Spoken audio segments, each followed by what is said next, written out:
the house built by Ibrahim alayhi salam. Later on Allah will command, turn in its direction.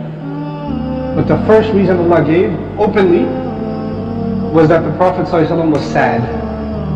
And now to make him happy, I'm changing the direction. In a direction that makes you happy.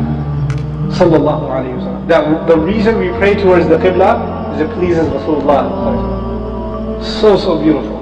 Allah changed the qiblah for him. Did he even have to ask? No. Allah changed the qiblah. Turn your face then in the direction of al-Masjid al-Haram, the sanctified masjid.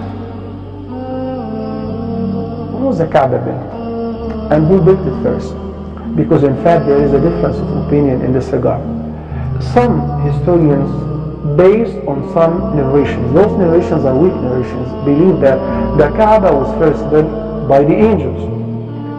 And others believe that the Kaaba was first built by Prophet Adam, peace be upon him, when he was sent down to earth. There is a third opinion which believes that it was built by Sheeth, peace be upon him, Adam's son.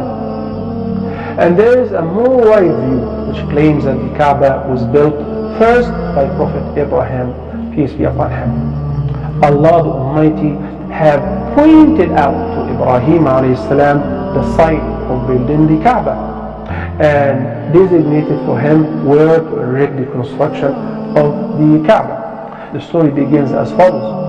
When Allah the Almighty blessed Prophet Ibrahim, peace be upon him, finally with a child when he reached an old age and senility from Hajar, Allah the Almighty tested Ibrahim alayhi salam. He ordered him to take Hajar and Ismail, her son, the baby, was to be invested into the desert, into a barren place, an uncultivated place.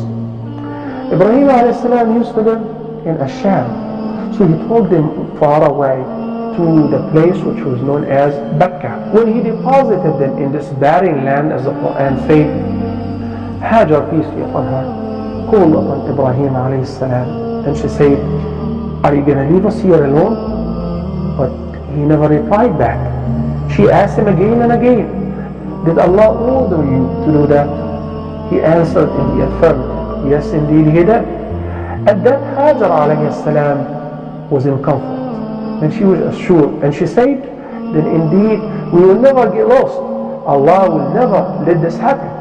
Ibrahim alayhi salam left back to Asham. Hajar and Ismail remained alone there until Allah the Almighty made it easy for them to survive. Then years later when Ismail grew up, and then Ibrahim alayhi salam was allowed to go and visit his son. And according to Abdullah ibn Abbas, and the hadith is collected by Imam Bukhari, when they both met in Mecca, they hugged each other, they greeted each other. Then Ibrahim alayhi salam said to his son Ismail that Allah the Almighty has ordered me and commanded me to do something. Would you assist me in it? He showed willingness. What was it? It was to raise the foundations of the Kaaba. Saying both of them were invoking Allah the Almighty throughout the process of building the Kaaba. Our Lord, accept this from us. Indeed, you are the all-hearing, the all-knowing. It was Abraham and his son Ismail, peace be upon them, both who built the Kaaba. Then the ahadith explained, Ibrahim alayhi salam was in charge of building and putting the bricks on top of each other, while Ismail was in charge of bringing the rocks and the stones, making sure that they are even bricks, so that he would hand them over to Ibrahim and he would put them on top of each other without any binding materials, with no cement. So that is the original building of the Kaaba, no clay, no mud, no cement between the bricks in the beginning. He was shown by Allah the Almighty the pillars of the Kaaba, where he started building the walls by putting the bricks on top of each other. When the building of the Kaaba was getting higher and they didn't have ladders, so Ismail alayhi salam brought him a stone in order to stand on top of it so that he can reach a higher level to add putting the bricks on top of each other. As a result, it remained and it left a footprint against the stone, and this footprint remained until today.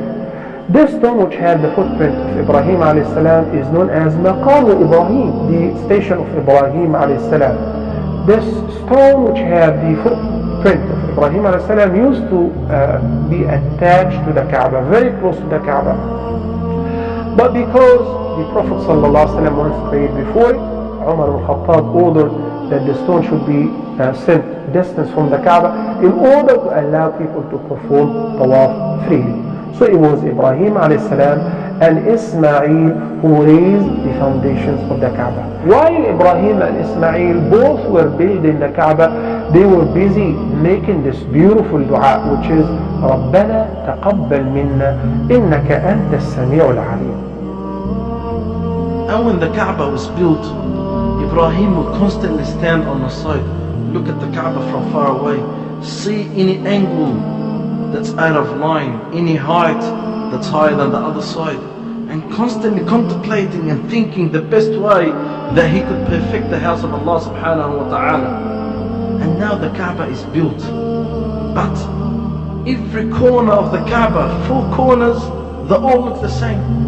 So if you want to start circulating around the Kaaba, where are you going to start from? So Ibrahim told his son Ismail, "Oh son, go and find me a rock different from all the rocks that you see, to put it in one corner, to distinguish that corner that this is the beginning of the Kaaba."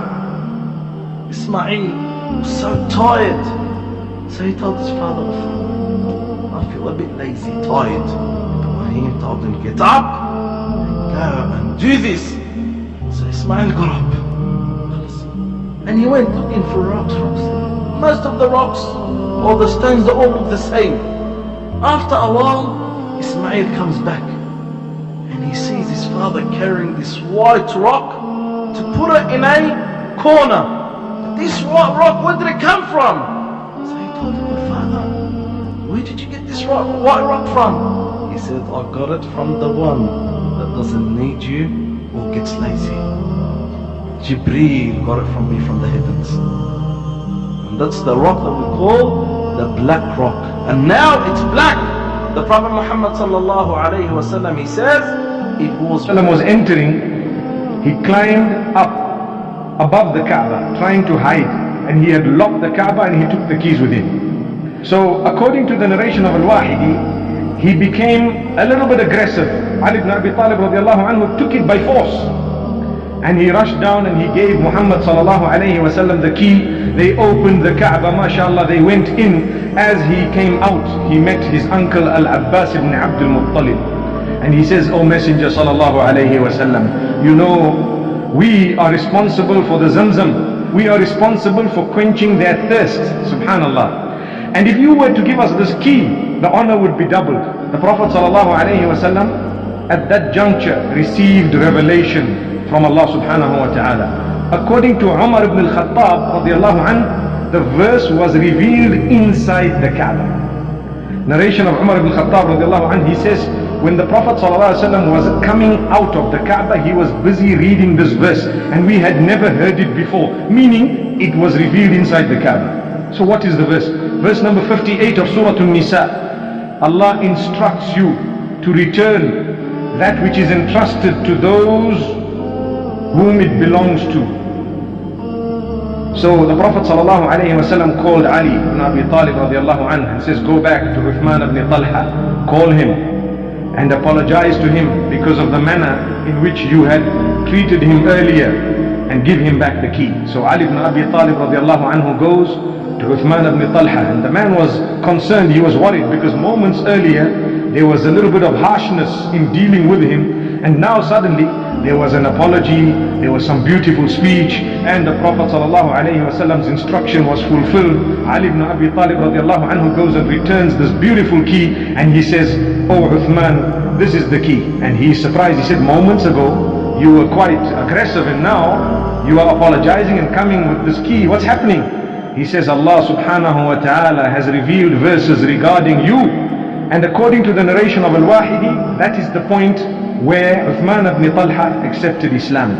The Prophet ﷺ, one step further, he told Uthman ibn Talha, and this is according to all the narrations, he said, "Nobody shall take this key from you and your progeny up to the end of time, except the one who is an oppressor."